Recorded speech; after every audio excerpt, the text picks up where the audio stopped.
What are class components in React. तो दो तरीके के होते हैं कंपोनेंट्स हम क्रिएट कर सकते हैं। जो दूसरा तरीका है वो है क्लास कंपोनेंट। और ये रहा एक बहुत ही सिंपल क्लास कंपोनेंट का कोड। और अगर आप क्लासेस और ऑब्जेक्ट से जो जावा स्क्रिप्ट जावा और सी शार्प में होते हैं, अगर आप उन्हें समझते हैं तो ये आपके लिए बहुत ही सिंपल है। इस तरीके से हम डिक्लेयर करेंगे एक ऐप क्लास कंपोनेंट जो कि इनहेरिट हो रही है हमारी कंपोनेंट क्लास से। और कंपोनेंट क्लास हमें कहाँ से मिल रही है? ये रिएक्ट लाइब्रेरीज में होती है। ठीक है, ये ऑब्जेक्ट ओरिएंटेड प्रोग्रामिंग के अराउंड होता है क्लासेस और ऑब्जेक्ट का। और ये जो इनहेरिटेंस जो प्रिंसिपल है जो इनहेरिट हो रहा है, ये एक one of the OOPs principle है ऑब्जेक्ट ओरिएंटेड प्रोग्रामिंग का।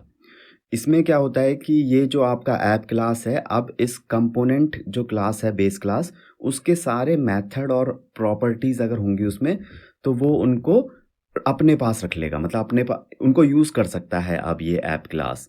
ठीक है, तो ये एक तरीके से बेस क्लास है ये आपकी कंपोनेंट क्लास।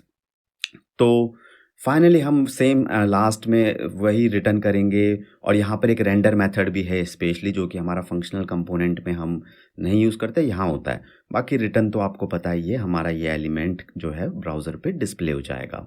और लास्ट में हम एक्सपोर्ट डिफ़ॉल्ट ऐप क्लास, जो कि सेम इस क्लास का कंपोनेंट को अदर कंपोनेंट्स या अदर फाइल्स के लिए अवेलेबल करा देगा इंपोर्ट के लिए।